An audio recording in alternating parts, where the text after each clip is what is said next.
If you could sum it up in one word, what would you say? One word. Hell. I don't think people understand what we have to do. So I'm drilling into her brain while they're pulling out her baby. I've been doing a little social media for about the past 4 years or so. I always say to my patients, as we age, our spine ages with us. I never really had another specialty in mind, and I just love neuro. So.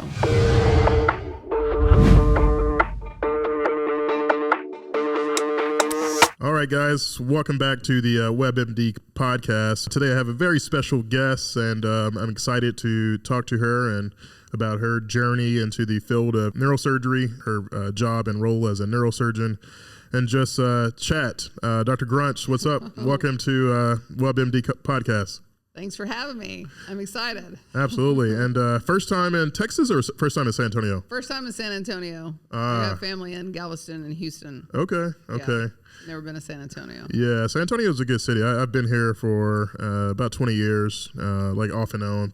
Left for med school and fellowship and then came back. But it's like home for me. But welcome. Look forward to chatting with you and, getting your story out there. Ever since I've seen you online, I've just been amazed at the things that you're doing, inspiring people, just your story and how you came up, and I'm looking forward to sharing that. But go ahead and introduce yourself for the viewers out there and tell them who you are and what you do. So I'm Dr. Betsy Grunch. I am a neurosurgeon. I do mostly spine. I am outside of Atlanta, and I've been in practice for about 11 years, and been doing a little social media for about the past 4 years or so. Wow. So it's been quite the experience. Love my career, love my profession, and love kind of, the other outlet of socials to kind of, so it's been fun, but yeah. Yeah, it's not too often that, you have two spine surgeons, neurosurgeon, orthopedic spine surgeon that get together and kind of chat and collaborate online on social media. And if I'm not mistaken, we may be the most popular spine surgeons on social media.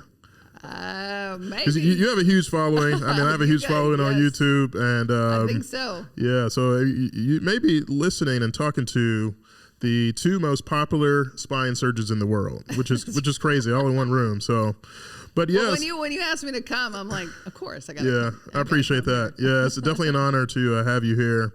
So neurosurgery, I've been following your story in terms of kind of your lifestyle, and you put out a lot of information for the people that want to go into the field, people that just may be watching online, and just showing what it is to day to day to be a neurosurgeon.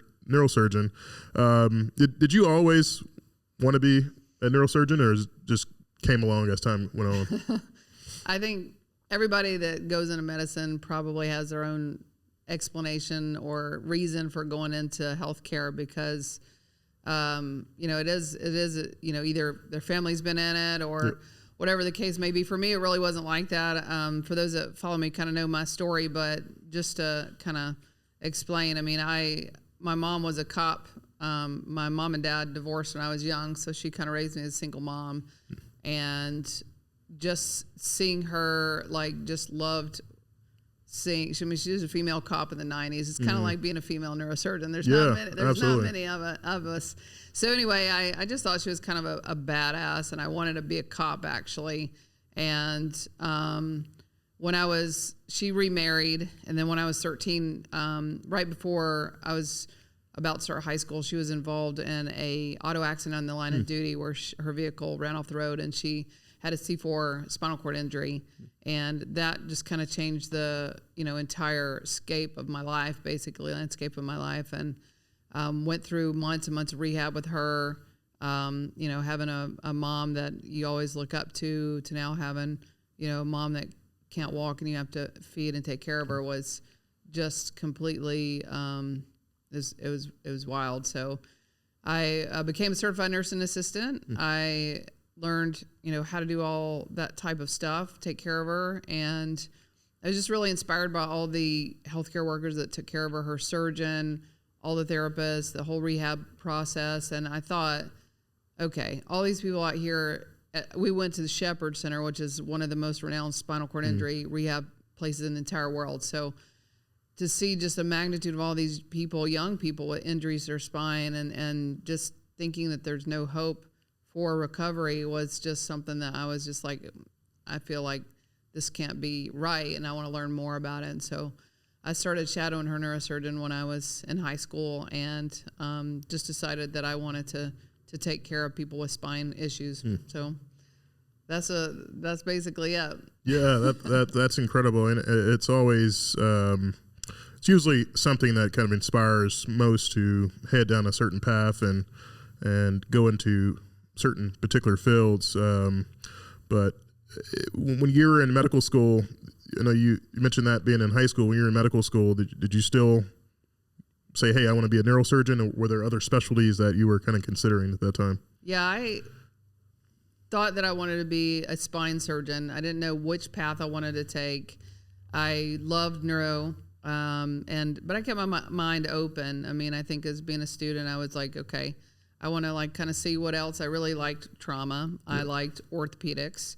I liked sports med, and I liked surgery. And so I kind of, went into it with my eyes open and, kind of exploring all the different fields. And I just really liked neurosurgery. I liked the brain. I liked the spine. I saw one posterior hip dislocation that got reset when I was a medical student, and that person screamed so loud. I'm like, no, I don't think I can do that. Yeah. So that's basically it. I never really had another specialty in mind, and I just love neuro. So yeah, and during medical school, I actually didn't rotate with neurosurgery. It's just orthopedics. I went to Georgetown Medical School, and it was orthopedic surgery heavy. We got rotations early on in our third year, and that just led to a lot of students going into orthopedic surgery. I think in my year it was like 25 students that went into ortho. So, wow. But did you have I'm pretty sure, some good mentors along the way in medical school, residency? So you went to medical school at Medical College of Georgia? That's correct. Okay. Yeah. And then residency at Duke University? Mm-hmm. Okay. And how was that? I hear about all the stories of neurosurgery residency. If you can sum it up in one word, what would you say? One word. Hell. It was good. I mean, my training program, Duke is, at the time when I was there, super supportive. My chairman was amazing. Most of the faculty were just super supportive and just great teachers. And although I didn't have any ladies, they were all guys, but I just really learned a lot during that program. And despite it being what it is, you can't really, that's the thing about, being a surgeon in general. It's not supposed to be easy. Yeah. Whenever you're out there and you're taking care of people and someone's life is on the line, you got to have somebody that knows what to do. And so it was by no means easy. And I just, really, it could have, I know of other programs where it's more toxic, but I felt like our program was great. Yeah. What was the most challenging part of residency for you? I think it's just exhaustion. Yeah. Function. I don't know. I think you're a little younger than me, but I trained before the 80-hour work week was a thing. And then, when it became a thing, it really still was not really a thing. Yeah. And I think just working, sometimes 130, 140 hours a week, is just not humane. And it taught me a lot of things. It gave me a lot of lessons, but I think that's the hard part. Do you think working that many hours, they have restrictions on pilots who they can only fly for a certain amount of hours, or other industries, but in the medical field, that doesn't seem to be a case. Do you think working that many hours is required to gather everything and to become a proficient surgeon by the time you leave residency? I think there are ways of doing it better. I think we've learned over the years, for example, I went to a 6-year program. Mm. There's no program in existence currently that's that way because of that. They had to limit the work hours, therefore they had to lengthen the program. Mm. So, I think stringing it out is what had to happen to implement the hour regulations. But, the thing is, this too, as attending surgeons, we don't have limits on our hours. Correct. And, there are times where I'm on call and like I'm working more than, 24, 40, some 72 hours, sometimes very minimal sleep if I'm on weekend call. And, there are times where you get breaks, but for the most part, like if you're not trained to think when you're completely exhausted or do somebody's surgery when you're just beyond, able to do things, I think it just teaches you a way of I'm not saying it's right, but I'm just saying it definitely trains you to be in those situations where we're put in when we're outside in the real world. Yeah. How safe do you think that is to, sometimes you may be up for 24 hours or have already worked a long day, and then you get a call about a patient that has a subdural hematoma or subarachnoid hemorrhage operating at 2 o'clock in the morning, especially after doing it for 11 years. Yeah. How safe do you think that is? Yeah, I'm too old for that. We were talking earlier before we started this recording that last night I was on call and, I was just getting ready to pack to come here, and it was like 11 o'clock when I had to go in and do an epidural hematoma when I've been operating all day, epidural abscess, a spine case. And I think you're tired, but then when you're there and you're like, the patient's there and you're in your zone, like this is adrenaline and it just keeps you like, I've never been in a case, no matter how tired I am, where I have felt like I'm going to fall asleep or I'm too tired to do it. Yeah. Maybe afterwards. Yep. But, fun fact, on my way home last night, I did get pulled over because I apparently went across the line there and I must have been tired, but yeah. Yeah. Yeah, I've had a few of those nights too. Our residency, it wasn't as brutal. We're level 1 trauma center was pretty busy, and we were on call every 3 days, 36-hour shifts and things like that. But the neurosurgeons, they definitely took the brunt of all the trauma and definitely took a beating throughout their years. But residency is challenging. You have to get through it. It's sometimes I look back and just amazed and wonder, was it all worth it, just working all those hours and just being up at all times of the night? But it's certainly worth it. What do you enjoy most about neurosurgery?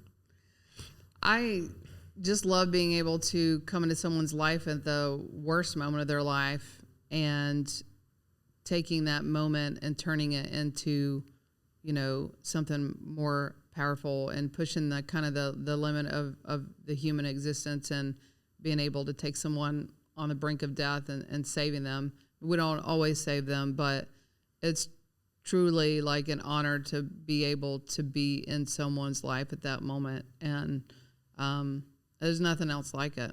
Yeah. So it's just it's cool. Yeah, it definitely takes a special person to kind of do what you do and do what I do. Were you always kind of the driven, kind of self-motivated, kind of go-getter type person all throughout your life? I think the answer to that you probably already know because you're probably the same way, but the answer is yes. Yeah. Yeah. And then during residency, what was the most kind of challenging case that you kind of remember back from your training? Ooh.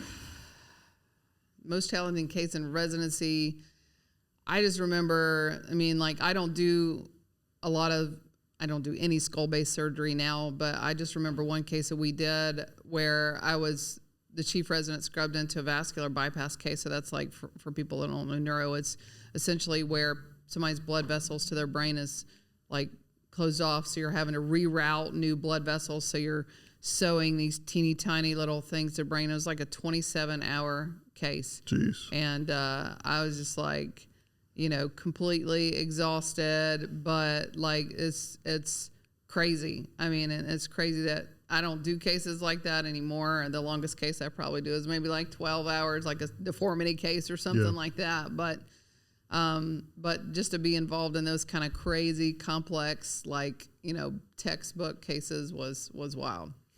Yeah, I definitely have not been in a case that long. I probably, 12, 13 hours, but definitely not 27 hours. You were in the case that whole time? I did scrub out to go to the bathroom, and I did scrub out to get something to eat. Good Lord, that's a whole day. So, more. Someone went to sleep, they woke up, went back to sleep, you were still operating. Yeah, that's right. That's right. Yeah, and then throughout your training, I mean, people talk about imposter syndrome and just feeling these feelings of not being kind of to the level that everyone else is. Can you talk about that? Did you experience that throughout your training at all? I think everyone who's honest with themselves really has that experience at some point. I think there are ways of kind of putting that out of your mind to realize that you've worked so hard to get to where you are, so you deserve to be there. But there are definitely experiences that we have where you kind of look around and you're like, man, I don't know how I'm here, or I really shouldn't have been chosen to come here because these people are way smarter than me, or whatever the case may be. But yeah, I mean, it's easy to let those thoughts creep in and consume you, but you just got to kind of push that to the side and realize I'm just as good as everybody else in this room, and I'm meant to be here just as much as they are, and I'm going to show them why. Yeah, absolutely. I think that's some great advice, and that leads me into my second part of that question was students out there that want to go into the field of neurosurgery. What kind of advice would you kind of have for them when they have those thoughts, or they may experience that along their journey? Yeah, I think in neurosurgery, I think there's so many people that grow up and they think, I want to be a brain surgeon because it has this reputation of just being the kind of the top, or the culmination of success in medicine. And it is possible. I think it's so to look around and see people that are not like you in our field, because it's not a very diverse field by any means. And I just think we need more people out there to bring different views to the table, because you can only succeed as much as your weakest link, so to speak. And so I think just bringing different tables, different ideas to our field is only going to make us better. And I'm just excited for the future of neurosurgery. That's one of the reasons why I love my platform, to kind of show people like, hey, you can be a mom, you can be a woman, you can be whatever, and be successful in this field. And yeah. Yeah, you're definitely an encouragement and inspiration to a lot of people out there, because some people may shy away from the field of surgery because they may think, hey, I may not be able to have a family and be able to travel and do things. And we see Dr. Grunch out there, and she's here, she's there, she got her kids doing it. I mean, she's a superhuman, and it's really inspirational to a lot of people. I read some stats that showed that as of some recent data, women constitute approximately 8% of practicing neurosurgeons in the U.S. Why do you think that number is so low? I think it's just because of the stereotypes that exist and how you feel going into that. So, for example, like I mentioned earlier, you asked me when I was a medical student, did I want to do neurosurgery, and did I have any other things on my mind? And so, of course I did. I think, we all want to be have our open minds when we're choosing a specialty. So you come in as a medical student, maybe you're interested in neuro, think you want to do neuro, maybe you have no interest in it whatsoever, or ortho for that matter, and you come into the room and you feel like the outsider, you feel different, you're treated different, and you don't feel, like comfortable in that environment. Then you go somewhere else where maybe, like, let's just say, for example, you're a woman, you go into OBGYN, and there's lots of other people. They talk about things that you like, listen to your same kind of music, dress the way you dress, like the things you like. And then even though the specialty, maybe you like it, maybe you don't, but you feel included, you feel like you belong. And so I think that's so important, like in decision making, because we want to all feel like we belong somewhere. Yep. And so I think as a student, if you come into an environment where you don't feel like you belong, there has to be something else that pushes you to continue to want to do it. And there are some individuals like me who get in there and we're like, I don't care what anybody else thinks. I don't care. I feel super uncomfortable, but I'm still going to do it. And that's a minority. And I think that's just the way it is. And I think it's changing, because I think we're becoming more diverse. We're becoming more inclusive, but there's just so much further work that needs to be done. Yeah, I definitely agree. Same thing in orthopedic surgery. I don't know what actual stats are, but I know for African Americans in orthopedic surgery, it's about 3% of all, kind of all orthopedic surgeons. And that's kind of my passion in terms of social media and getting out there and just showing people that they can actually do it. Absolutely. So you did your residency at Duke of 6 years long? 6 years. Okay. And then did you do a fellowship after that? I did an enfolded fellowship. Okay. Spine. What does that mean? So in neuro, there is an enfolded research year. There is a research year during your residency. So for us, you can do science research, you can do clinical research. So I did a fellowship in spine during that time where I did basic science and included some clinical stuff too. So it wasn't like a formal fellowship, but I dedicated that entire year that could have been for bench work or whatever to learning more about spine. And so a lot of people do that, I think, in neuro, where they'll take, because it is such a long residency, to kind of diversify their experience in one particular area of interest. So that's what I did. Good. And then you went straight into private practice, or what happened after? Tell me about that journey. Much to my chairman's dismay. Neuro is extremely academic focused, and I think want to do private practice spine, being at one of the most elite brain tumor academic centers in the country, is definitely the black sheep. But yeah, I had experience, like I mentioned, in high school where I worked with my neurosurgeon. I worked in a physical therapy office, so I saw the private sector and how healthcare exists outside academic medicine. And then in medical school and residency, I saw academic medicine, and I wanted to go to work. I wanted to enjoy what I did and go home and be able to be kind of the driver of the ship, so to speak, captain of the ship. I wanted to be able to have a say in what my job was and not have to answer to anybody else. So that's why main reason why I chose private practice. So yeah, and you've been in private practice kind of your whole career. Yep, I went straight from out, and I'm in the same job that I started. Yeah, medicine is certainly changing. I mean, I've been in practice for my fifth year in practice, and since I first started practice to now, it's changed dramatically. In terms of reimbursements, dealing with insurance companies, authorizations, denials, the whole landscape is changing. What do you think private practices, just medicine, is going in general? I think, with the way healthcare is in the private sector, it's tough to be in your own independent clinic as a single specialty or as a multi-specialty. And I think there is benefits, financially to join a big group or to be in a more like a hospital-based type group. I have definitely seen that dynamic change in my career over 11 years since I've been out. And in fact, my group has grown and changed over the years to that same effect. We used to be able to have our own ASC. Then they got rid of that. The law, you can't have a multi-specialty surgery center. So it's just changed so much that I think it's just kind of becoming this everybody kind of swarming together to fight to grow.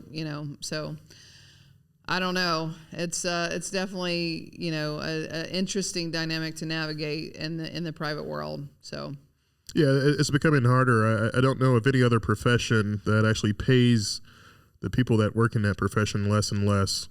And costs go up every single year. Every year the leases go up on our properties, our rents. Everybody wants more. The employees want more. But us as physicians, we get paid less and less. I just don't understand it. And at some point, there's going to have to be some type of give. I just don't know what's going to happen. Yeah, I agree with that. It's definitely, you said it perfectly. It's tough. It's tough out there. Yeah. And then, so what's like a typical day for you as a neurosurgeon? Oh, man. Or is there such thing as a typical day? You know how it is. There is no day is typical. No matter how typical you think it's going to be, it will change. And no matter how much well laid out your plans are, it can change just like that. So, and that's not just for neurosurgeons. It's for any surgeon, really, because surgery is something that is so unpredictable. It's predictable but unpredictable. But average day for me: get up, take my kids to school, go to work, whether it's surgery or clinic, and then my husband picks them up. If I'm operating, I get done when I get done and come home, make the kids dinner, and then I work out at night and then go to bed and then repeat and make content somewhere along the way. Yeah. And then, so how many hours do you typically work as a neurosurgeon? No. On average, I probably work about 50 or 60 hours a week. Yeah. Yes. Same here. And then, but every time I see you online, you're always on call. Do you take a lot of call, or how does that work? Yeah, we do. We are, my hospital's level 1 trauma center. So even though in private practice, we still have to call for our hospital as part of just the, being able to have privileges to operate at a hospital. So we have 5 neurosurgeons kind of in 2 groups. So 1 in 5 I'm on call. So that means once a week I'm on call, 1 every 5 weekends I'm on call, and call is crazy. And, you can take 1 day of call, get no cases. You can take 1 day of call and get 9 cases. And it's just, and that, you have to squeeze those in somewhere during the week. Yeah. And it's, if you leave room in your schedule, then they'll never be filled. But if you don't leave room in your schedule, you'll be over full. And it's just so crazy to me. Yeah, it's a hard balance. I did trauma call as orthopedic surgeon for my first 2 years in practice, and the most difficult part was actually finding time to do these trauma cases. Yeah. As an orthopedic surgeon, to get a hip fracture or get some type of infection, or have to do a below the knee amputation or some type of femur fracture, and I have to find time throughout my day. I'm in the clinic, elective cases, and trying to find time to do those cases was extremely challenging. That's probably the first time in my life that I actually got burnt out. Yeah. Doing that I did for 2 years, and I think at one point I took 3 weeks of call like back to back, which, call is like hit or miss. I was averaging probably 10 cases a week, trauma cases, but first time in my life that I actually, definitely burnt out and depressed and almost wanting to leave the medical field. Yep. You've been doing this for a long time. Have you ever felt that way? Absolutely. I think it's something that can consume you. And what I always kind of tell folks in medicine, that you can let medicine consume you so easily, because no matter how much you give, people will always take. And there is so many people that are sick that need your help. There's so little of us around. So if you throw yourself out there and are available, there will always be something to do. Yep. Me and my PA's joke, anytime you log into Epic, you'll never get off. It is never complete. The work is never done. Yeah. And so you have to just kind of build your boundaries and decide, just like you got burned out. I was the same way. And so one way that I kind of had this outlet for me that kind of saved me from burnout was socials, because it was able where I could express myself in a way that other people listened, but it was different than just, doing the grind of going to work and working your ass off and then coming home and sleeping a couple hours and doing it, right back again. And, having a family and kids getting older and, Mom, why are you working all the time? And it's just it's hard. So you have to kind of decide, okay, how am I going to make this better? How can I define boundaries but still take good care of patients? Yep. And that's just such a hard thing to navigate. And if you're new, it's really hard, because you want to grow your practice. You don't want to set boundaries. You don't want anybody to think that you can't do something or you won't do something. So it's a fine line. Yeah, that whole work-life balance, some people say there's no such thing. Some people refer to it as work-life harmony and just finding whatever works best. And I'm still trying to figure that out. I haven't figured it out quite yet. It's gotten better. I don't take call anymore, thank God.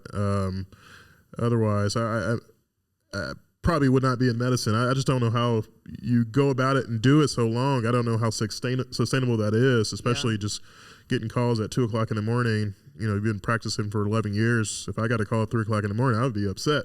Yeah. But it's tough. I wish there was a way, at least where I'm at. And I think it's the same way for most neurosurgeons. We have to, there's not enough of us, so we have to cover that call. And so for me, I can't opt out a call. I can't opt out until I've been there for 20 years. So I got 9 more years where I can, opt out a call. And it's that way everywhere, everywhere you go. There might be this unicorn place where it's not like that, but they always need people for head stuff or for spine stuff, and it's tough. I think I've just gotten used to it, but it's challenging. Yeah, definitely. What do you dislike most about neurosurgery? What do I dislike most about neurosurgery? Ooh, that's a good question. I think it's just the way the dynamic's changing, where we are no longer the decision maker for patients. Mm-hmm. So no matter what I want to do, there are insurance companies that won't let you do what you want to do. You can't take care of patients the way you want to take care of. There's so much documentation that goes into it that's not just clinical. So the outside clinical stuff that's needed and it's growing and it's getting harder to navigate to allow you to do your job is incredibly frustrating. I definitely agree. Yeah, dealing with insurance companies, it's challenging. They make our lives harder when it's not supposed to be. And then you have someone on the back end who's most times not a physician telling you how to practice medicine. Very frustrating. I did a peer-to-peer for a patient that needed a cervical or ACDF, and the peer-to-peer that was on the other line was a pediatrician. Mm. And I was explaining to her about the surgery and about the patient's symptoms, and I told her, hey, I'm going to do a discectomy. ACDF is essentially what that means, anterior cervical discectomy and fusion. And she was like, well, if you take the disc out, why do you got to put something back in there? Yeah. I was like, wow. So that's what we have to deal with as surgeons, people, that may not even have that much of a college education telling us how to practice medicine. It's very frustrating. Yeah, I don't think people understand what we have to do to get patients care. So, that kind of stuff happens, but it's like they call you and you have to answer the phone. And most of the time, these peer-to-peers, you say, this patient needs this surgery. You schedule it. You ask prior authorization for the insurance company. Yep. And then they'll deny it. And most of the time, the denials is not because the patient doesn't need the surgery. It's because they deny it for any reason known to man, just to get you on the phone to see if you're worth fighting, if you're going to fight it or not. Correct. And, no matter... And I'm sure that weeds out some of the cases of people that don't answer the phone or whatever. But what blows my mind is that people that are making policies, for example, don't know that's what we go through. So there was a viral video a couple weeks ago of you probably saw it, but as a female breast surgeon. I did. Yep. Then she got interrupted during a case. She had to scrub out to talk to United Healthcare. So I made a follow-up video on that. And just kind of explaining, hey, that's what we do all the time. I mean, 4 or 5 times a week I'm operating and I have to talk to an insurance company because if you don't answer the phone, the patient gets denied. Or they give you like a very short time period to appeal it. They may they'll notify you at 3:00 in the afternoon. Oh, you have until tomorrow morning at 8 a.m. to respond back to this appeal. Yes. The whole system is certainly corrupt. Our medical system, the way it's ran, the for-profit insurance companies, it's put us in a really bad situation, and it's actually heading in the wrong direction. This whole insurance thing it's frustrating. Yeah. Just dealing with it on a day-to-day basis. Cigna, United Healthcare, all these insurance companies that have extremely high denial rates using bots, AI bots to deny claims. But luckily, we have people like yourself and myself that are speaking up about it, and hopefully we can bring about change. I really just try to really do what's best for the patient, just going to bat for the patient.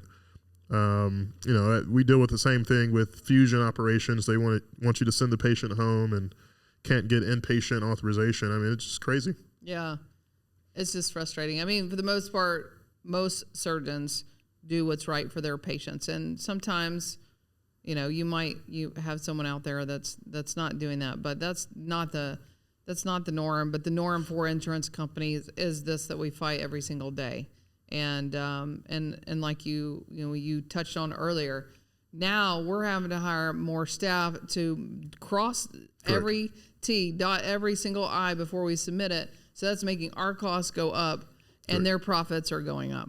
Yeah. And it's not sustainable. Yeah. going back to the whole idea of the burnout and kind of work-life balance. So what do you like to do kind of outside of medicine when you're not operating? Make TikTok videos. Ah. Just kidding. I do like to do that too. No, I just enjoy spending time with my family. I love seeing my kids, happy and doing things that they enjoy, because that makes me happy. Mm-hmm. I like to wake surf. Yep. It's a limited season of the year. Yeah. But yeah. And I like shoes and I like cars, so I like to do other fun things. Yeah, awesome. What do you think the field of kind of neurosurgery is head in the next 5 years, and what are you most excited about? I think, spine and our field is we're able to do our job more accurate with less complications because of technology and, robotic surgery, navigated surgery, AI, augmented stuff is amazing, and it's allowing us to do way cooler things, correct people better, project how we want to fix somebody, and actually do it way more successfully. And on the opposite token, those kinds of things are more expensive, so those are getting more scrutinized. Yep. And you'll have hospitals that don't approve X, Y, and Z technology, even though it's great technology. So those are things that are exciting, but also a source of frustration. Yeah, absolutely. What kind of cases kind of comprise your practice? What kind of cases are you mostly doing as a neurosurgeon? Everything from carpal tunnels to T4 to pelvis. I do it all. I mean, probably a little unique in that. I think a lot of people subspecialize into certain things, but for me, I just enjoy everything about my specialty and taking care of my people in my town. And if it's something I have the capability of doing and doing well, I'll do it. And so, I do minimally invasive surgery to maximally invasive surgery. Is there anything that you don't do? I don't do any deformity. I send that to my partner. Yeah. I'll assist him in a case. He does a lot of PSOs and a lot of osteotomies. He's kind of our deformity guy, and I'll assist him. But me being that primary surgeon, I don't want anything to do with it. So, yeah, it's tough. I do everything spine. So, I've even done some occiput to pelvis cases. Don't enjoy that. Yeah. But have done my handful of those. And spine tumors, anything spine I do. I don't turn anything away. I don't do a lot of cranial stuff. I do, I'll do the occasional easy brain tumor that comes in on call.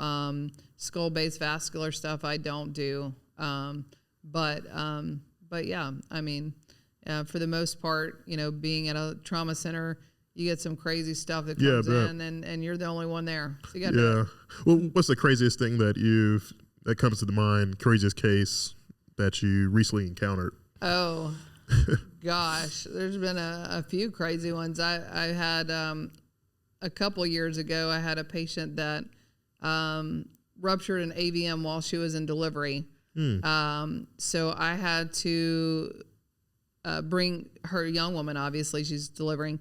They had to do her C-section while I was putting in her ventriculostomy. So I'm drilling into her brain while they're pulling out her baby. And explain to people what an AVM is.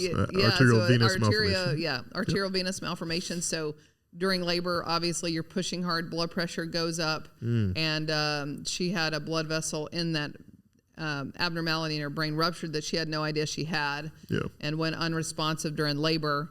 And had a massive brain hemorrhage. So in order to save her life, we had to drain that blood out of her brain, and then they had to save her baby.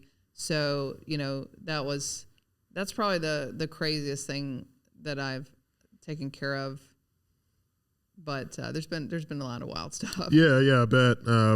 Throughout my training, I hear about kind of the neurosurgery residents kind of going through residency and being out in practice, and I do hear some people say, hey, going into neurosurgery, people don't do well with brain surgery, and the results are not as good. But they say the same thing about spine surgery, which patients do well if indicated surgery. Well, what do you have to say about those people that make those comments about brain surgery? Yeah, same thing about spine surgery. It's the decision making that makes bad outcomes. Yes, we have patients that are dealt with bad pathology, and we have to deal with it, meaning that you have someone with a really, really bad whatever it is going on, and you have to try to save them, and the outcome is, sometimes not what we want. But I think for the most part, for elective stuff, elective spine surgery, elective brain surgery, if you have the right problem, the right choice of surgery, and the right patient, and you pair all that together, patients do well. So, I hate it when people say, well, so-and-so had back surgery and they didn't do well, so I don't want no back surgery, doctor.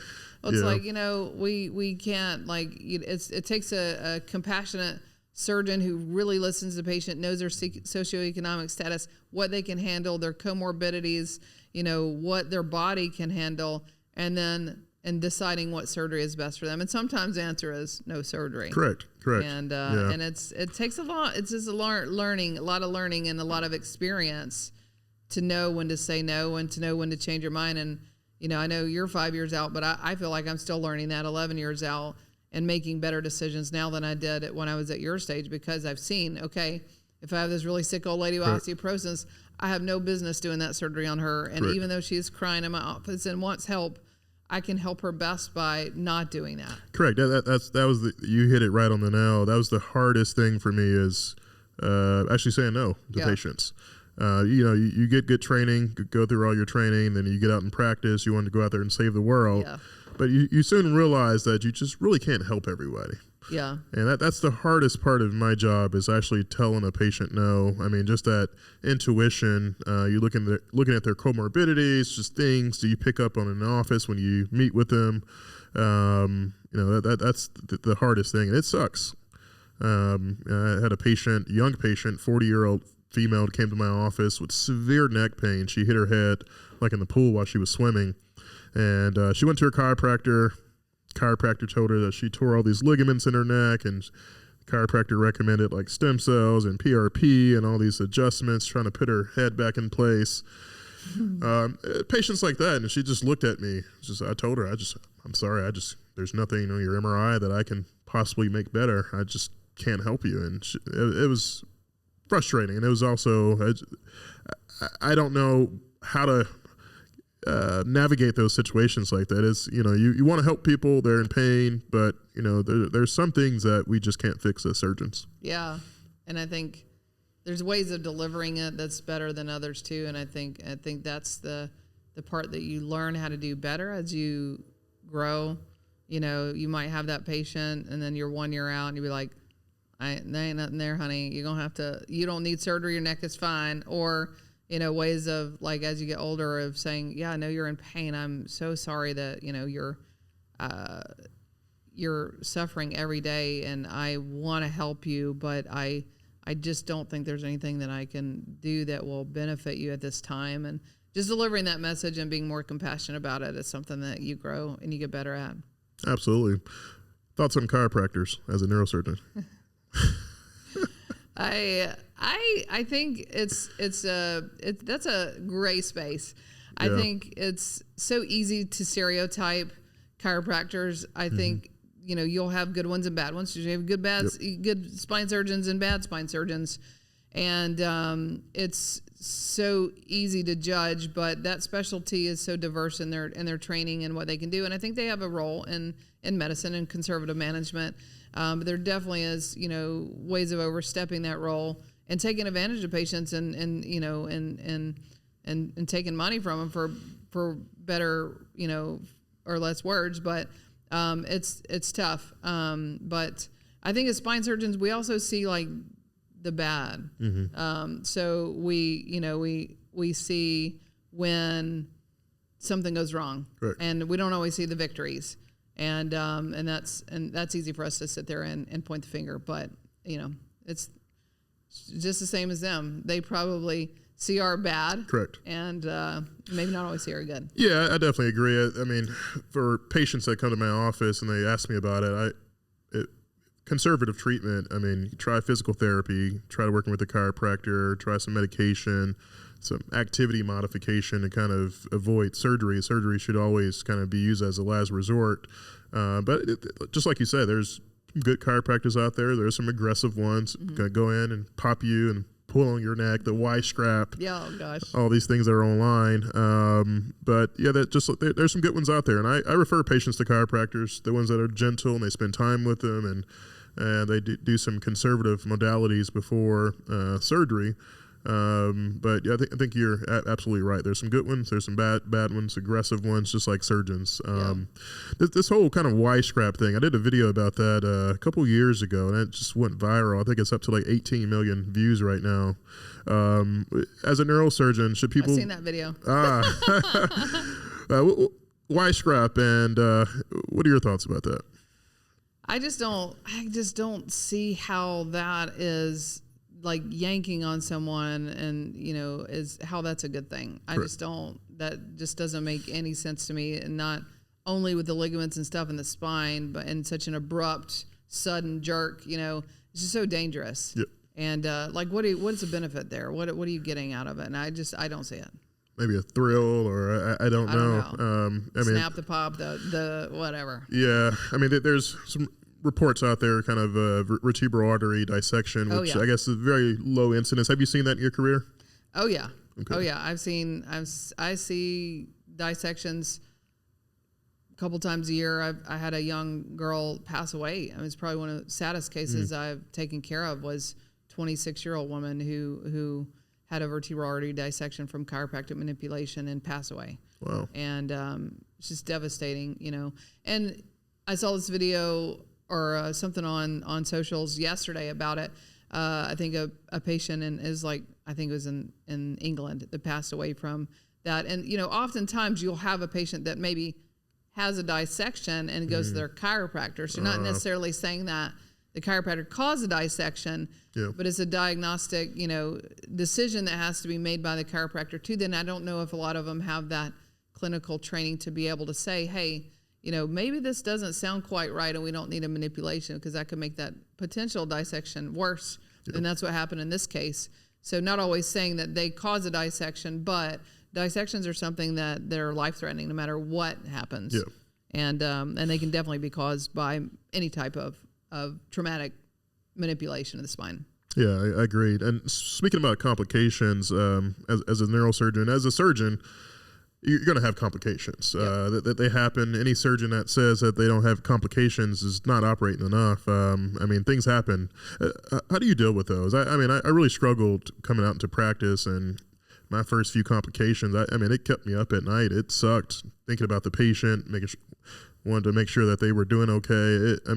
How do you deal with those? Yeah, it's hard. I still, stay up at night if I have a complication, because it is something that you're doing, to someone that can potentially change them. And you want to think about like what happened, how could I have avoided that? So as you grow and your skills improve, ways of getting around these things. But unfortunately, sometimes things just happen during surgery. But the best advice that I can give to anybody that's in surgery that has a complication is, like you said, you will have complications. There is no surgeon that has zero complications.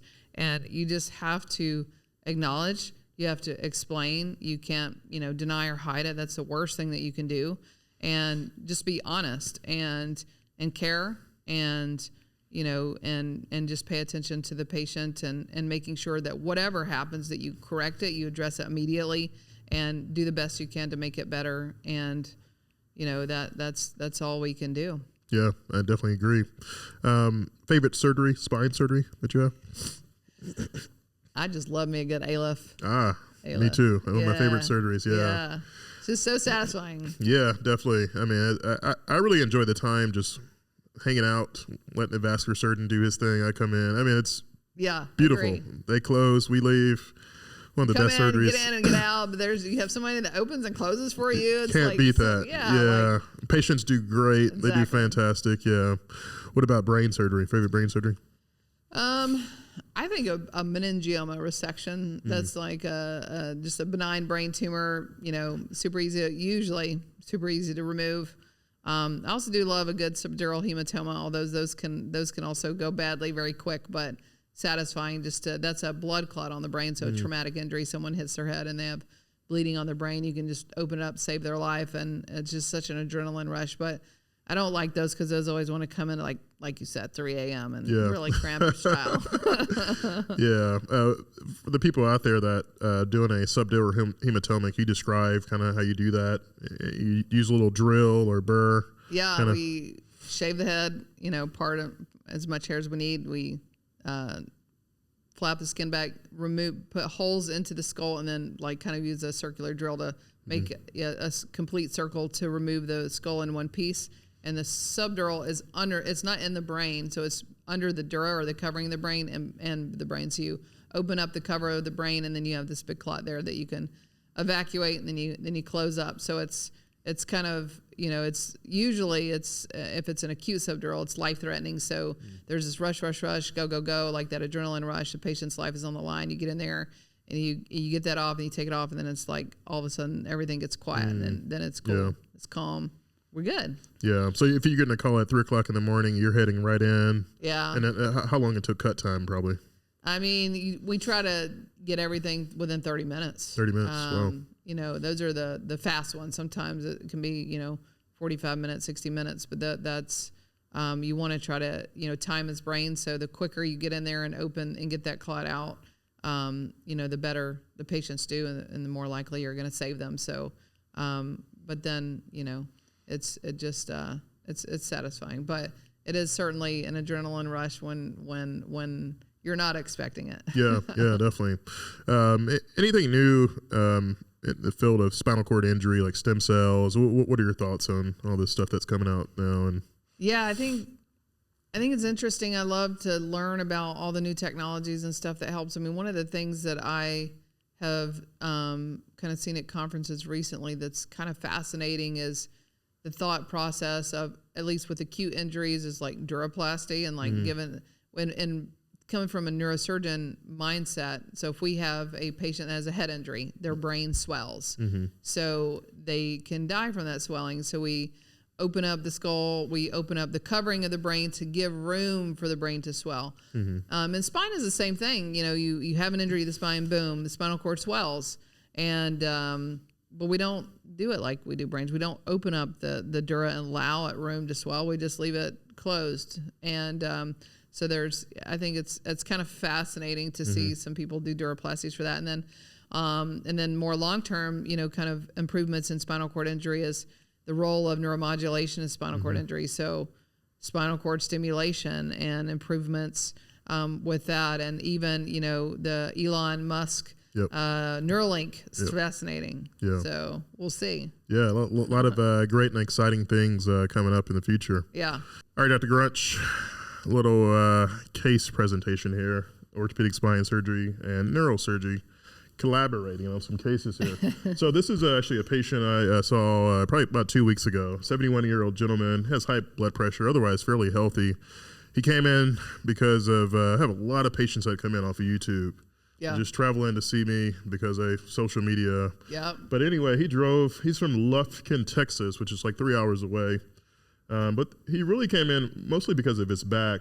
Had some back pain, been worsening over the years, bilateral leg pain, so some claudication kind of going on. And he didn't report any neck pain, no weakness in his legs, no falls, no radicular symptoms down his arms, no bowel or bladder issues. These are his x-rays here. So this gentleman, I think he's 71, severe multi-level spondylosis or arthritis. And how do you counsel patients that come in with x-rays that look like this? I mean, I think it's tough just every patient comes in to see us has some type of back pain. Yep. And, as I always say to my patients, as we age, our spine ages with us. Right. And so some ages differently or more faster than others. And it's really just trying to kind of looking at the forest or looking at the trees. So trying to delineate where someone's pain is coming from. Yep.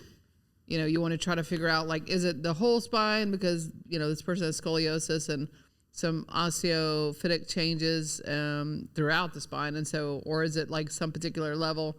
And then how we direct our care really depends on that decision-making process. So, yeah, I definitely agree. usually tell patients, cases like this are really challenging. Yeah. And I know they hope that we try to address their back pain and we get rid of their back pain, but a lot of times it's kind of impossible to do that when they have multi-level, a lot of different levels that are arthritic like this here. So this is his MRI. This is L2-3 here, L3-4, L4-5, L5-S1. So he's having back pain, some radicular complaints. He's had some conservative treatment, but then he said, "Hey doc, would you mind looking at my neck?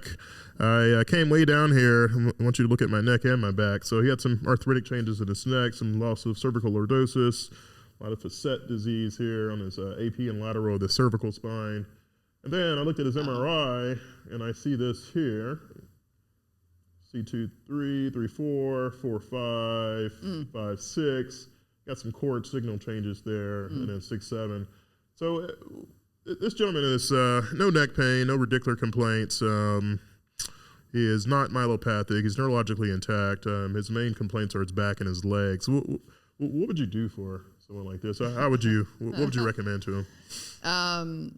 He has congenital spinal stenosis, so his spine is naturally very small. Yep. And, these are challenging cases because they usually present, he's actually older to be presenting. I find that people with naturally small space, they usually present in their like 40s and 50s. Yeah. But, they often have both pathologies. They have neck and back because their spine ages, but there's not a lot of room for error. So I would be very nervous in that particular patient with that cervical spine pathology just because it's so critical. I mean, there's like, maybe 2-3 millimeters. Yeah, I measured, like 2 millimeters. Yeah. And the cord signal change. So I think in this particular case, just because even though he has no symptoms, I just would be, kind of fearful of doing anything on him without addressing at least that one level or just to make myself sleep better at night. Yeah, I definitely agree. You're exactly right. That's what I kind of spoke to him about. I told him, hey, I know you came in for your back, but I'm more concerned about your neck and how much space that you have for your cord here. So we're actually planning. I haven't done anything yet. Just saw him like 2 weeks ago, but we're planning for something for the cervical spine.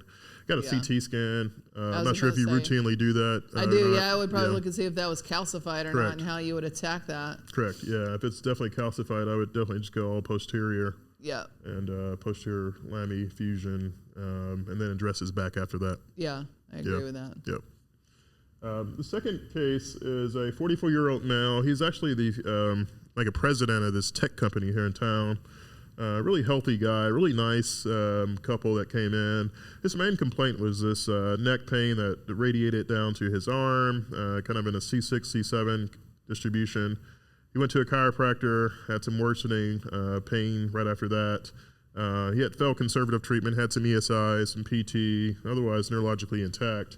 I do have his x-rays. These are his x-rays here. Really no dynamic instability, some arthritis, a little bit of scoliosis kind of going down that thoracic spine. But this is his MRI here at 2, 3, 3, 4, 4, 5, 5, 6, and then 6, 7. What are your thoughts about this guy? He's primarily left radic. Yes, correct. 5, 6. Yeah. It's interesting because patients that usually have foraminal stenosis at one level will like kind of have it at multi-level. So I noticed like 4, 5, 5, 6, not necessarily 6, 7, but his left side is kind of all compressed there. Maybe not too much there on the 6, 7, but his 6, 7 disc on the X-ray was kind of very degenerated. Yeah. So I think I always presume it's like the way they probably position themselves during their day-to-day. So I have left-sided.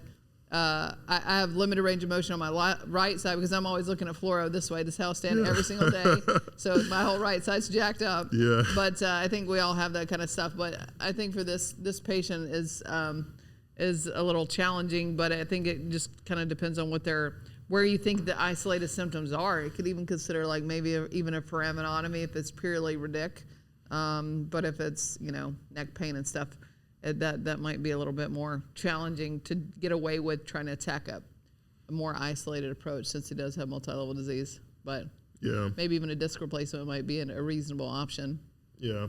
Yeah, I definitely agree. Disc replacements, younger patients, maintain motion, decrease adjacent segment disease, quicker recovery. I mean, for younger patients, that's typically what I'm doing. Do you do lumbar disc replacements as well? I do. Me too. Yeah, I'm a huge motion preservation. I just think spine is meant to move, and the more we can do to keep the spine mobile is a good thing. And in the right case when it's indicated. Yeah. So this gentleman, we kind of spoke about all that. I mean, he didn't have any instability. I sometimes get a CT scan or send him for facet injections just to make sure there's no facet involvement. But for him, I did a 2-level ADR, C5, C6, C6, Nice. C7.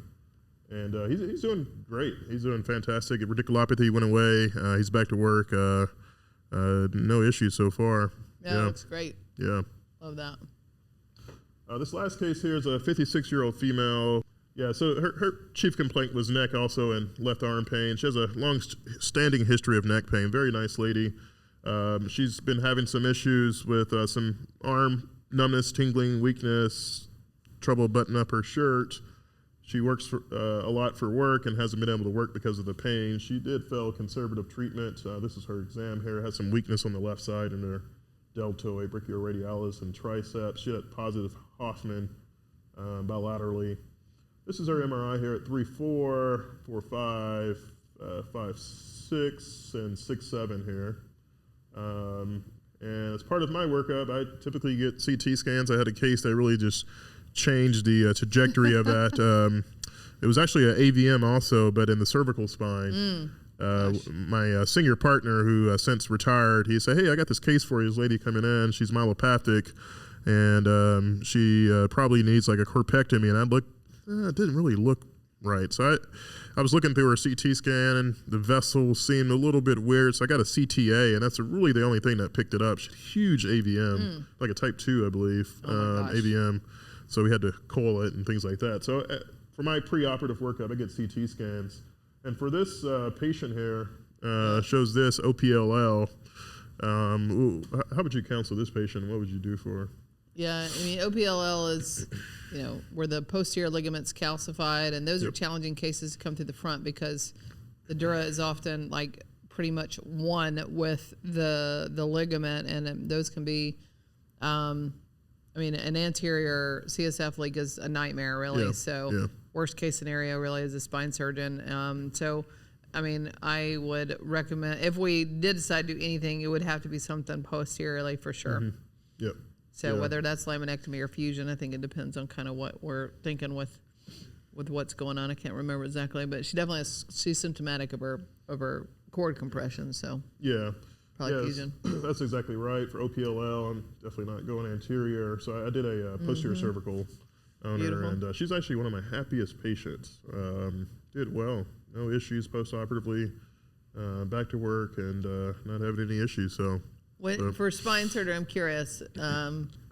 Probably my most hated spine surgery is a posterior cervical. Yeah, I love anything anterior. If I can go anterior, that's a great day. ACDFs, that's my favorite. One of my favorite surgeries. If anyone had either that or like a miter, those patients do well also. But posterior cervical, we lose probably 20 mLs, 10 mLs in ACDF. At minimum 200 posterior. Yeah.